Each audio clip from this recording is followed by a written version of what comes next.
Your voice, your opinion, your community. Fact TV, free speech protected.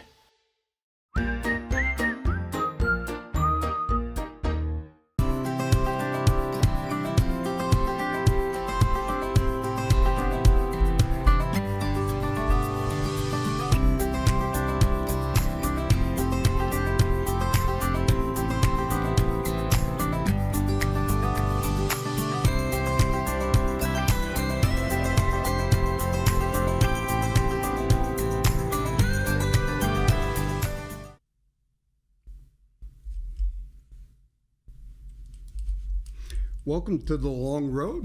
I'm your host, Kris Roberts, and I'm going to touch on some really hot topics today. And before I touch on those hot topics, I want to give a shout out to Fact TV, the new guys in town. And it's important to have public access TV because I don't care, like I've said before, every media, whether it's news, cable, podcast, TikTok, newspaper, magazines, their number one priority is making a profit. If they can't make a profit, they're not going to stay in business. And so a community access TV station is extremely important because their purpose is to get out information to the public. You may not like some of the shows on here, but you know what? You can always change the channel. You can turn the TV off until that program is done with. And so it's kind of really important because with public access TV, you can get information, and like I said before, any information you get, fact check it. Because first thing is you got to ask where's the money and who is providing the information and what is the eventual outcome of that information. It is really tough, but there's a lot. What we have right now, if you ask the wrong question, you're not going to get it. You state your opinion, you can be canceled. Now there's people that are just sitting on their butts and they're going through old Facebook things, post comments, what you've done on Twitter and some of Tumblr and some of these other ones. Oh, you said this 10 years ago, so now we're going to punish you and cancel you today based on something that was you stated 10 years ago, which may not have been considered inappropriate 10 years ago. It's inappropriate today. And like I said, you got people out there, that's all they do is just, I'm going to keep looking. Instead of really getting off their butts and going out and get a job and contributing to society, they go in and try to tear down people just because they have a different opinion than what these individuals want. And so, Fact TV, public access TV is extremely important. Hey, if you're right wing, left wing, up wing, down wing, you know what? You can come on, you can have a show, you can say your things for 30 minutes. You know, there's limits, you don't show pornography, you don't, there's certain things you don't say, you don't cuss and all this other kind of stuff. But this is one of the few venues where you can get off your chair, that lazy boy in your living room where you're complaining all the time. Well, this right here would give you the opportunity to be vocal. This would give you the opportunity to have guests and to be able to talk about different things.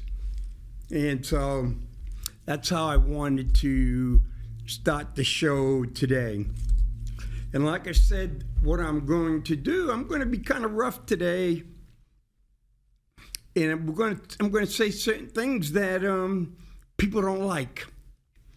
Okay? Let's start with the fire in Hawaii. It was tragic. Let's start with the fires that were in California over the past couple of years. Let's start with some of the hurricanes. Let's start with Afghanistan withdrawal. You know, every single one of them was preventable. Yes, they were catastrophic. Yes, they were major disasters. But in the military, you do an after-action report after an operation. And if we did an after-action report, which some of them do, Hurricane Katrina, people knew that this was at high risk. But, you know, not my problem, not my problem. Camp Lejeune water. Colonels and generals knew about that for years. So, not my problem. Hopefully nothing will go wrong. You know, if they would have cleared out some of the brush and they would have cleared out other stuff, the fire would not have gone real quickly. If the guy didn't turn off the spiritual water, the firefighters would have had more water to put out. Okay? If the state of Hawaii had a plan and saying, okay, we have a hurricane coming, so what we're going to do is we're going to turn all the electricity off in that area to prevent sparking when you have down power lines. But anybody that needs electricity to live, dialysis machine, oxygen and things like that, we're going to move them to a safe place on the island. Okay? None of that happened. Let's go to the fires in California. Oh no, we cannot have prescribed burnings. We'll just let Mother Nature. What do you think Mother Nature starts fires for in electrical? It's to wipe out all the stuff that's on the ground so new saplings and trees can grow. No one seemed to have the political courage to go to environmentalists and say, this is way Mother Nature works. Every time a fire is started, we shouldn't be putting it out. Because if we do, we just create more kindling for the fire. We give the fire the opportunity to move underground. We have Mother Nature can winds and blow it different ways. But no one had the political courage. Afghanistan. Well, you know what? There was an awful lot of people that knew there was a high likelihood this was going to happen. And so it happened. How did thousands and thousands of people, unauthorized, get on the runway? Lack of political courage. Generals and colonels had afraid to do their job. Okay? A couple of years ago, when you had the hurricane that wiped out part of Florida. We had this mobile home park that's really at a low level, if the storm surge comes up at 8 to 12 feet, which is not highly unlikely, we're going to wipe out this area. So what? You know what? If we can get northerners to come down, move into these, we can make a lot of money. Okay? That high rise that fell and killed, I think, like 99 people down in Florida. There was a large number of people knew the possibility that was going to fail. But you know what? They wanted to keep their jobs. They wanted to keep making money. And they wanted to keep selling timeshares and condos to people. A couple ones, it's like, holy crap. The hurricane hit South Carolina, North Carolina, Georgia, and destroyed all those houses. Well, yeah, but the house gives me a beautiful view. So we'll go to the local politicians, the realtor and stuff, and say, hey, let them build on there. You go, I can go, well, he says, don't worry about it. We can get government insurance to take care of it if we have a disaster. And the list can go on and on and on.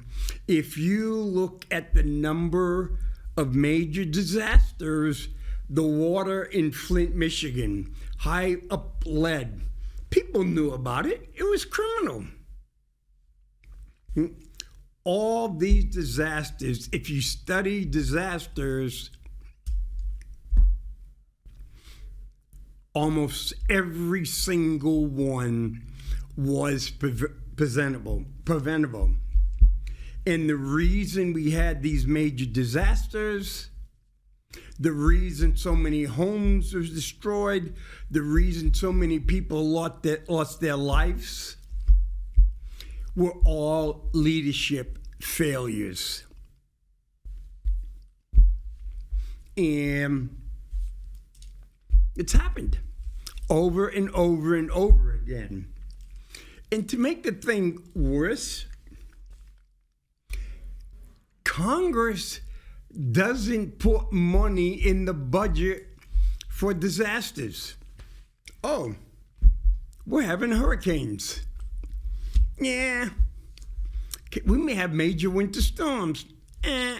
Forest fires. Nope, we're not going to put it in the budget. Okay, we get this and say, we're going to need $20 million to fix these, to feed people for a while, to put them in temporary shelters, to give them loans. So we're going to have to do this. So we're going to add $20 million for disaster relief. But you know what? I'm the senator from Wyoming. You know what? I get this little thing in here. I need $500,000. Let's put it in. The guy from New Jersey, Kentucky, New York, Massachusetts, New Hampshire, California, they get to put these little riders in, little pet projects that could never pass muster when they were doing the real budget. So when you have one of these disaster relief programs, all this extra stuff comes in. It may be $20 billion for disaster, and the result is we'll pass a $45 billion bill.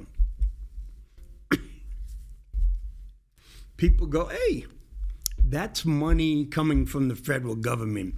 We send money to the federal government sends money back. Almost a year ago, President Biden got up and says, hey, we're reducing the budget, the debt. We're doing it efficiently. Plain and simple. People are going to work. The economy is going great. The debt should fall down to about $1 trillion. Well, We got about 3.5 weeks left to the end of the fiscal year. So, right now, the deficit for this year is over $1.9 trillion. Where did that $900 billion go? Someone got it, because based on this, that's $900 billion that no one expected to happen. Or maybe the president and other people lied to us. That wouldn't be the first time. You know, we got the Inflation Reduction Act that was passed, over $1 trillion. That was outside the normal budget. And then we had the other one, so the government wouldn't shut down. We got this historic bill passed that made President Biden and it made the Speaker of the House extremely happy, and were more than willing to tell the American people how great a job that they did. So, what got here? President Biden was told that he could spend as much money as he wanted. We didn't worry about the debt, while the House members go and say, hey, the Speaker, Kevin McCarthy, says, you know what? We're going to reduce the projected growth in the budget by 1%. But it's still going to grow. It's here it was in June. We were worrying about the $31.4 trillion limit. Man, we got to do it. Then we came up with this great deal. As of today, it's $30.9 trillion. So just think, June, July, August, and part of September, the federal government went $1.5 trillion additional in debt. Just think of that.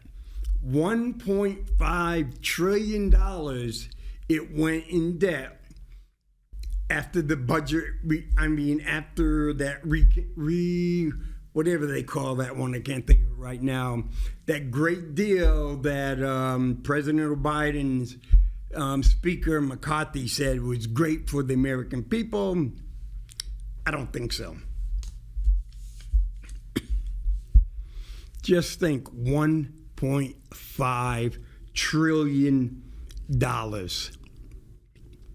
But it's really good for the American people. You know what the median wage in the United States is? $36,005. $36,005. What can you do on $36,000? You can go, well, with that, so if 50% of all the workers in the United States make $36,005 or less, $10 an hour gives you $20,000, maybe $21,000. $20 an hour gives you $42,000. So at 36, they get about $18 an hour to get to that working full time. So we take 36, and then we take almost 8% out for your Social Security. So 36, then you're losing there. So 36, so say if you went to 10%, that'd be $3,600 you lose. I think. So you can say, well, have the husband and wife work. Okay. The husband and wife work, and so now they make $70,000. Oh. Guess what? You make too much money for free and reduced lunch. You may make too much money to get Medicaid. You may make too much money to get additional money to pay for childcare. So, and childcare can be easily $200 a month. A week. Basically, the average childcare in some of the poor states is $8,000 a year per child. Some of the more expensive states like Massachusetts, New York, California, it's almost $20,000 a year. That's not really that great. So the president saying everything is going great. Over 50% of the people can't afford rent, can't afford utilities. Then we go to going in. There's 600,000 people in the United States that are homeless. Boston has a problem because they get a lot of people, homeless people, in tents living on the sidewalk. But Boston is a right to shelter state. And so everybody that's living on the sidewalk, whether it's a regular person or a person that has addiction or the person's a veteran, according to Massachusetts right to shelter law, they should be put in a place. But the aliens or the migrants or whatever you call them, they get the right to shelter. They get the free hotel rooms that are warm and clean and all this other kind of stuff. They get meals provided for them. And like Massachusetts has a big Haitian community. So most of the migrants that are going to Massachusetts are Haitian because the migrants are going to go where they have like culture. And so that's a question. And you know what the median price of a house is? $431,000. Right off the bat, that's, if we use the 35, so that's saying 50% of the workers can't afford the medium price house. Never could. So what are you going to do? What are you going to do? It's like Massachusetts. Massachusetts has 20,000 migrants. They're only going to be in a hotel or motel for a certain amount of time. After that time's up, they're going to have to go look for apartments and places to live. It's almost like, for example, in New Hampshire. New Hampshire has about a 2% vacancy rate. And a lot of places in Massachusetts have a really low vacancy rate. And so what we're doing and looking at it, we have political leaders who are dealing with what's happening today. They're dealing with what's happened today and what do I do to make sure I get reelected in the next election.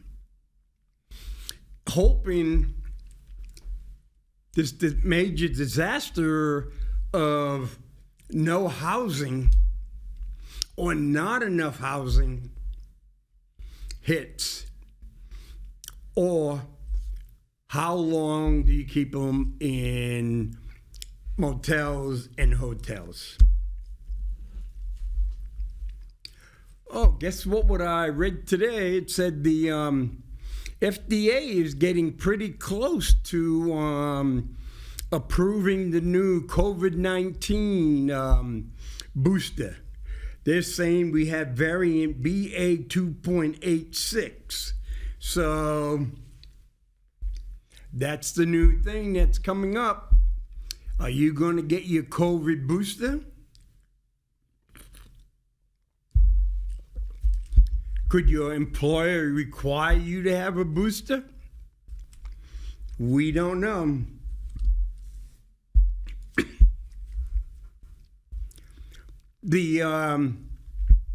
For the older folks, when it was 8 is enough, unaided enough, there was the youngest kid there, Adam Rich. He was a cute kid, did all, well, he's a grown up, but right now he's a dead grown up. They found out that he died of a fentanyl overdose. Well, they don't like to use the word overdose because, it doesn't look good. Well, to me, if you take a product and it kills you, especially an illicit drug, that's an overdose. Okay, let's go to another touchy subject. Education. So, just think of it. 6 hours a day for 180 days. It's 0.84. So, if your child goes to school or your grandchild goes to school, if they took advantage of those hours, let's round it up to 1150. So 1,150 hours. That's all the education time that your child or grandchild is going to get in a year. Okay? And anything else, any outside thing that happens distracts from those hours.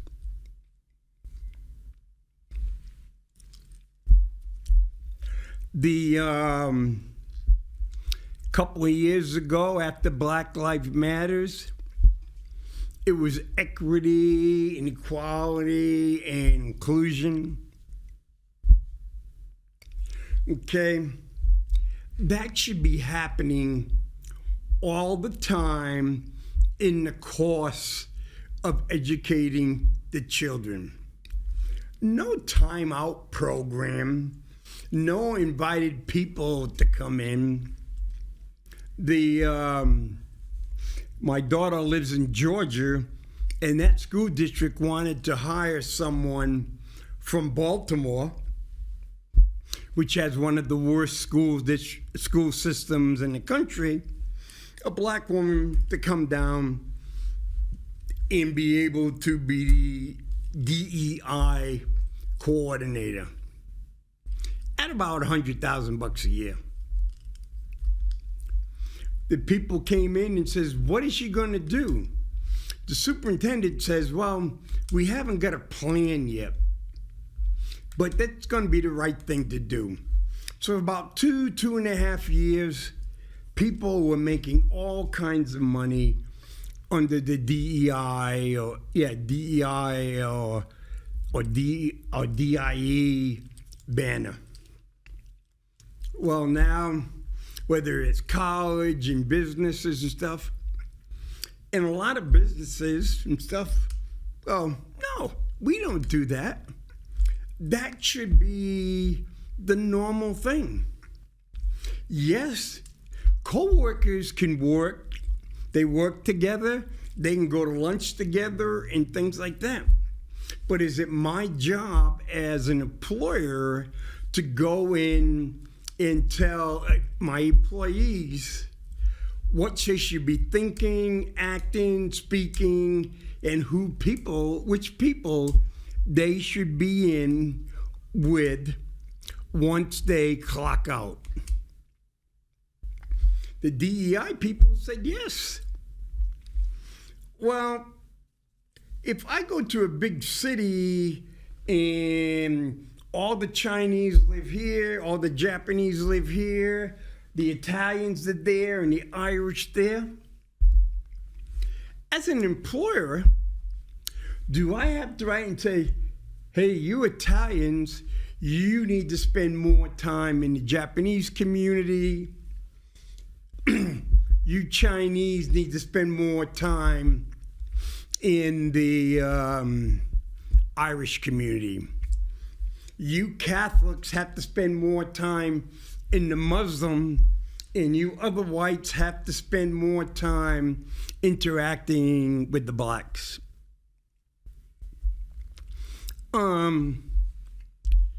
That's not my job.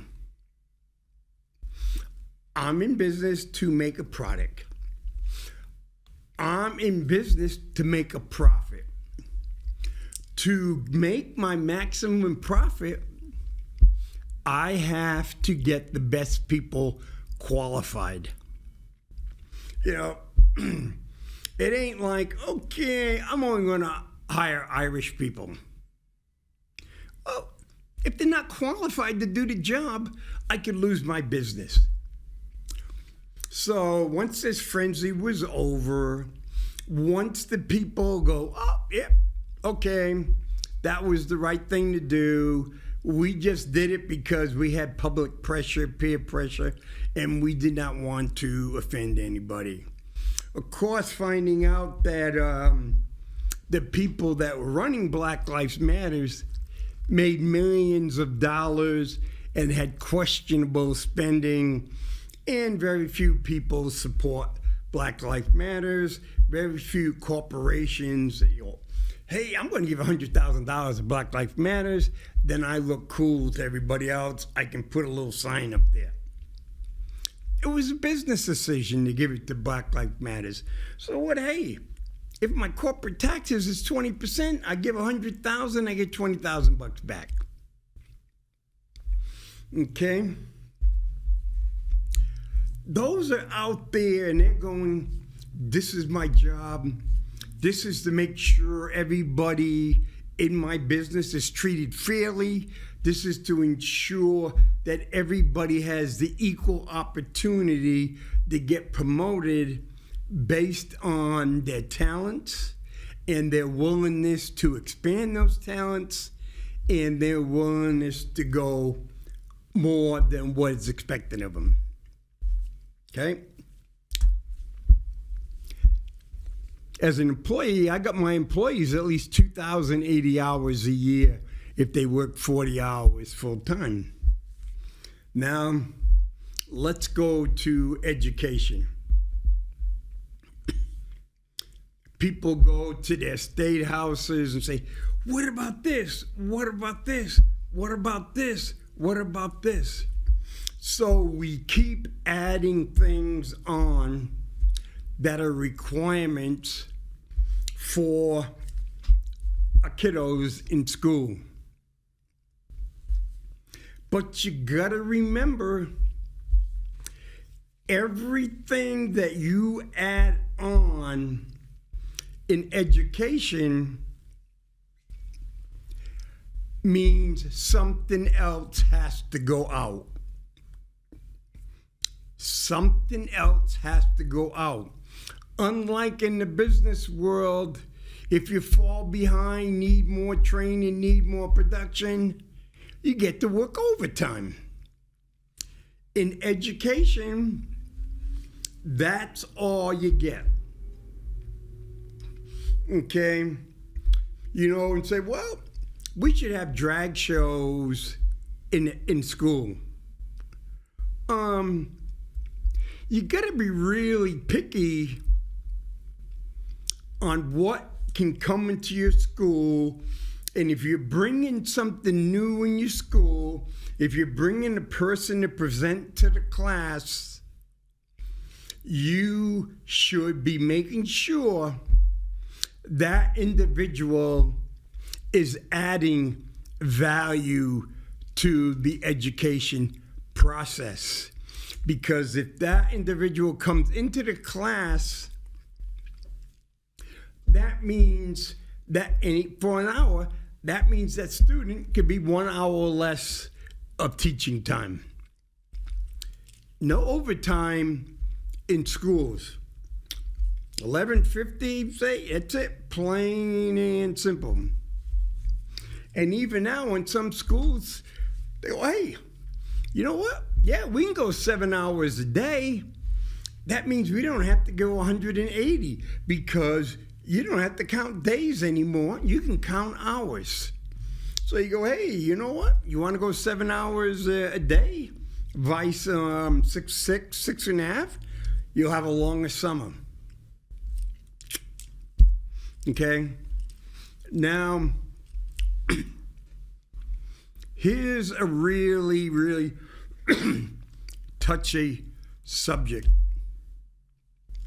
Should the school district be getting involved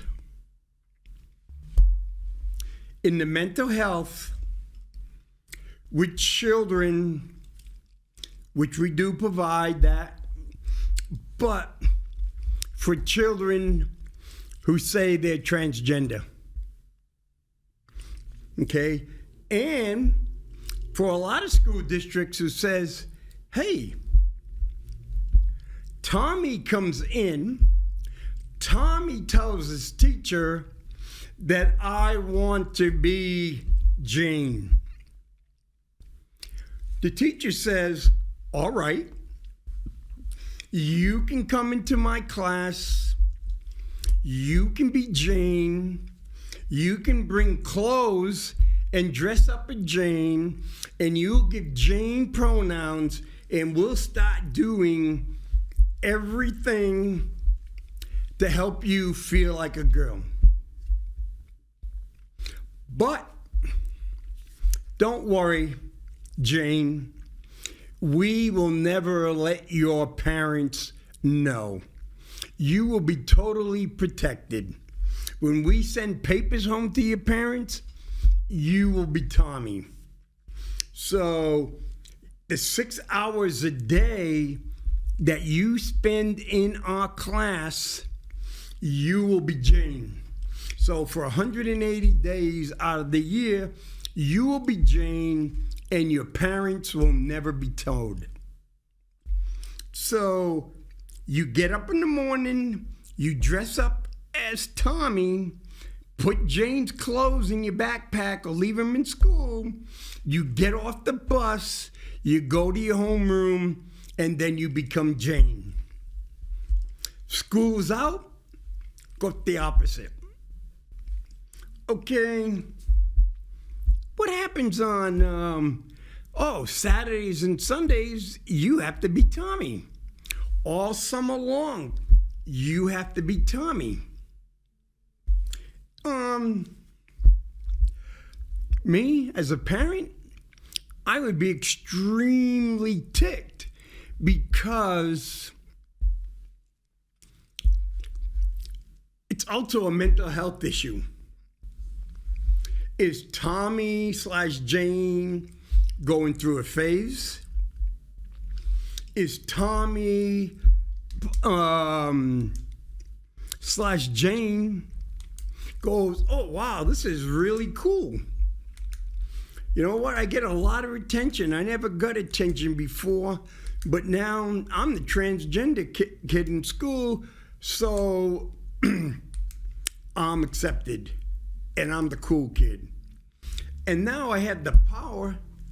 If that guy that didn't like me or bully before comes up and says, hey, Tommy, how's it going? I go talk to one of the adults, and that kid gets punished for misgendering me. And so every hour of the day that Tommy is taken out of the class to address issues from Tommy to Jane, Jane and back, that's one less hour of education.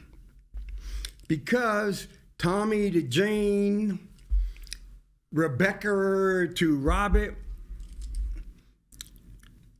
that whether they're seeing the school psychiatrist, the counselor, or the special LGBT one, they're losing educational value. And so we send our children to school to be socialized, be able to interact with other people, okay, and to learn to read and write and do math. Read an article yesterday, a college professor is really complaining.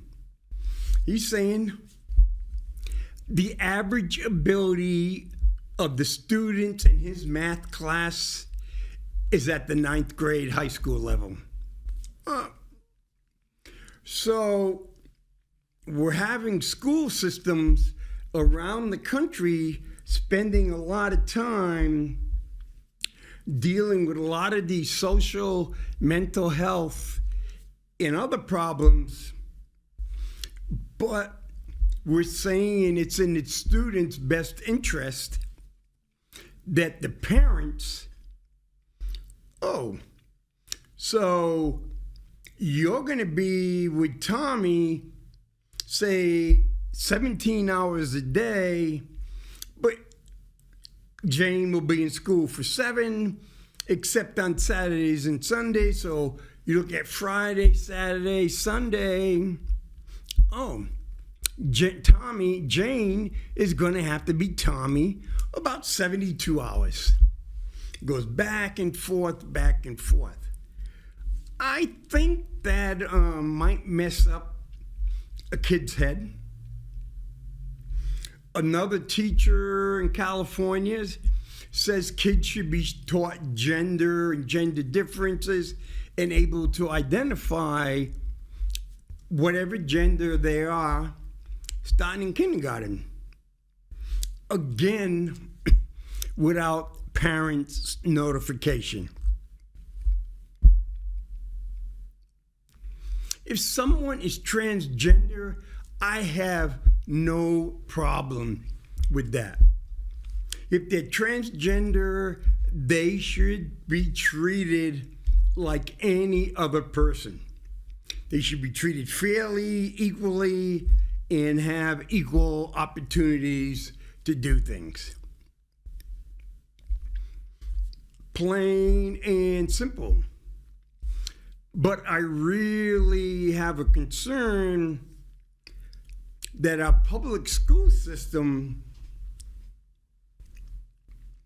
is getting into a lot of social issues that subtract from their ability to educate our students.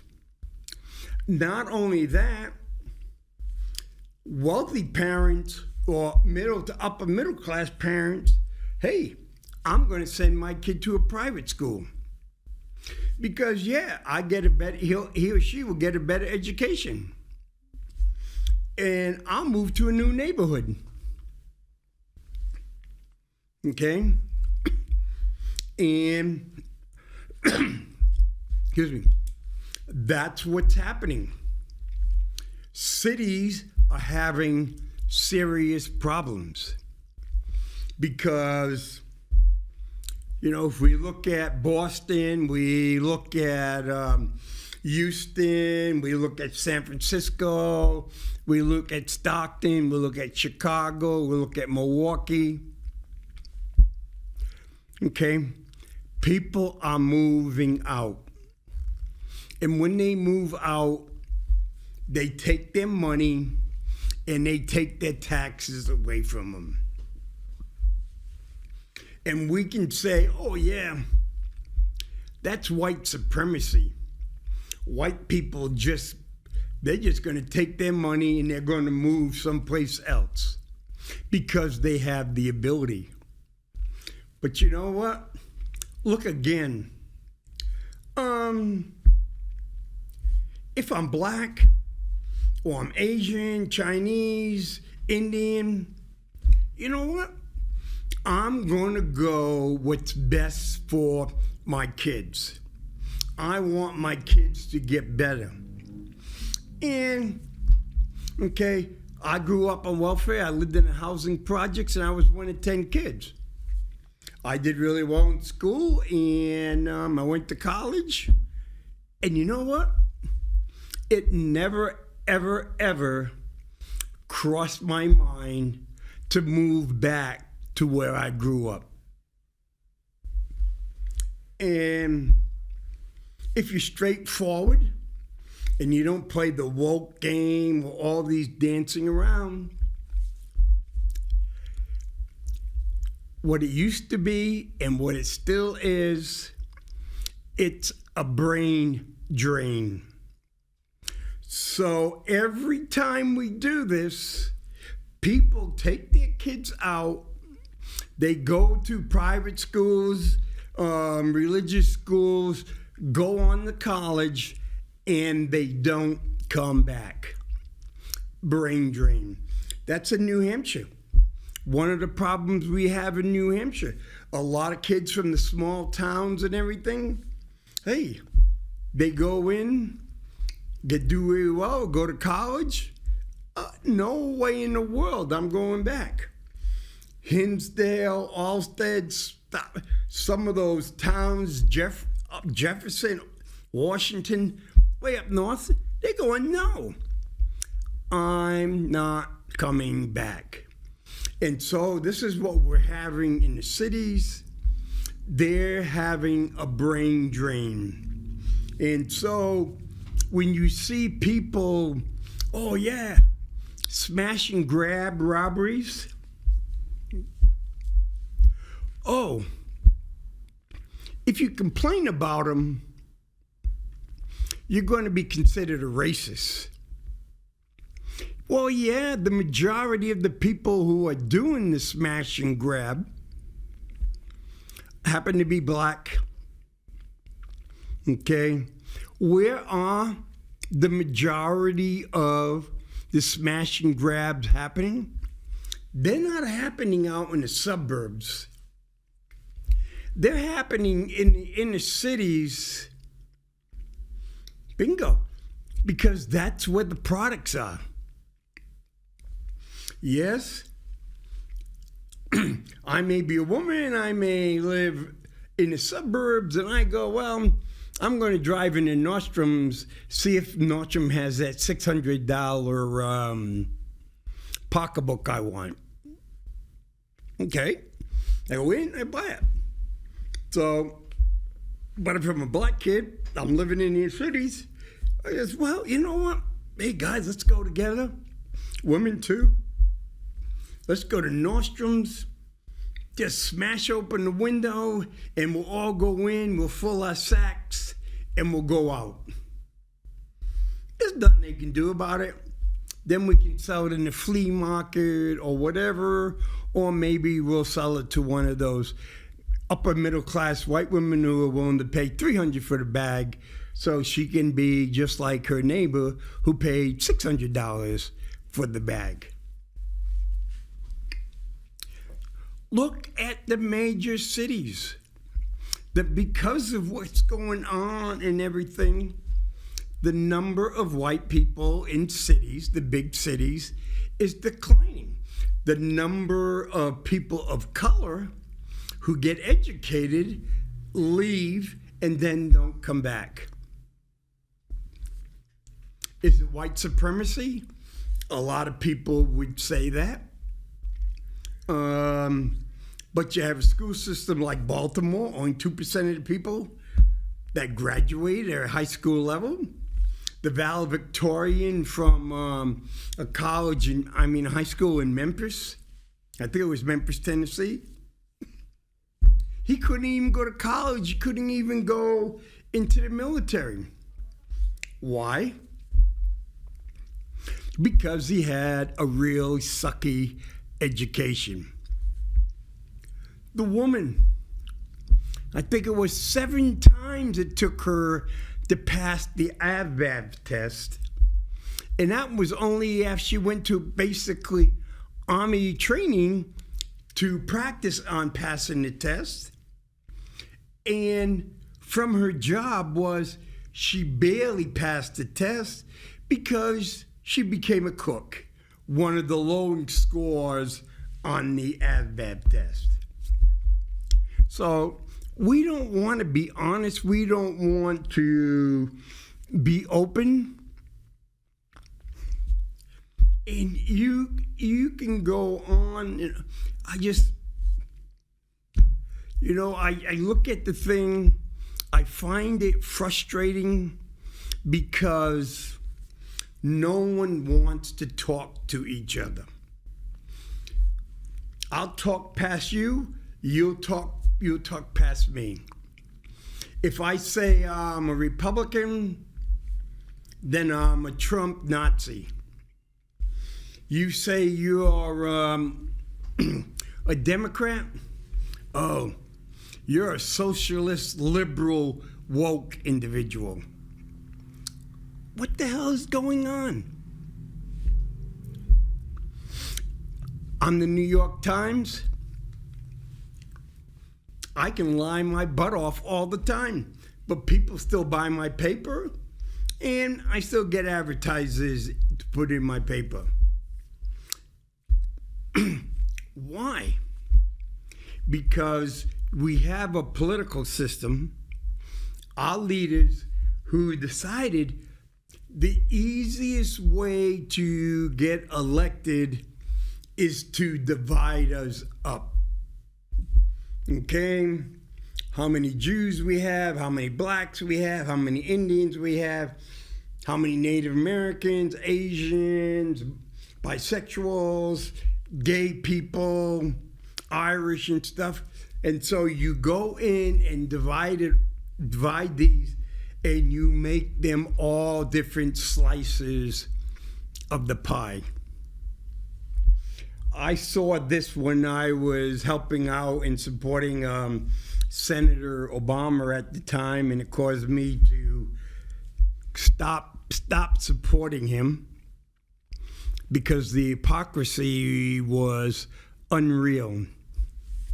So, because, hey, it was like, what do I say to get the Jews to vote for me? Well, I tell them what they want to hear, and bing, I got the Jewish support, so I got 3%. Okay, now the whites are hard, but I got to break them up. The Irish, what do I got to say to get the Irish to vote? Oh, I'll tell them, 2% of it is Irish, so now I'm up to 5. Okay, what about the gay, lesbians, and bisexuals? Okay, now I got 2 more. And so what they do, the black vote, the union vote, or they go around and around and decided what they needed to get to 51%. That's how it works. And I listened to him. I'm going, wait a minute, you're saying something to the Jews that totally opposite what you said to the Irish, and what you said to the Irish and the Jews was totally opposite of what you said to the blacks. That's why we can't get along anymore, because that's why all these things that I spoke about today, they're solvable if we're willing to talk, to understand. Same-sex marriages, once we started talking and once we understand is, hey, same-sex marriages is not a big deal. Matter of fact, it's not even a deal. And so, except for a few people who like to say I can't do this because of my religion. But, it's just problems can be solved if we're allowed to talk. Problems can be solved if we keep the politics out. Problems can be solved if we don't capitulate to a small group here, to a small group there. We can call these hate groups, but some of the people that would like to think that are really good are pretty hateful themselves, pretty selective and divisive themselves. So before you go out and call someone they're a hate group, you should be looking at yourself too. Yeah, no question, Nazis and skinheads and stuff, they're a hate group. But, some of these environmentalists are hate groups too. So it's just hard to say. And I know my time is getting kind of short. And so I'm not going to go into anything else. But I just want to thank you to allow me to do a little rambling today, get some of this crap off my chest, because it just sucks the condition that we're in as a state, as a country. We can do better. We should be doing better. And I guess we have to stop listening to self-serving leadership.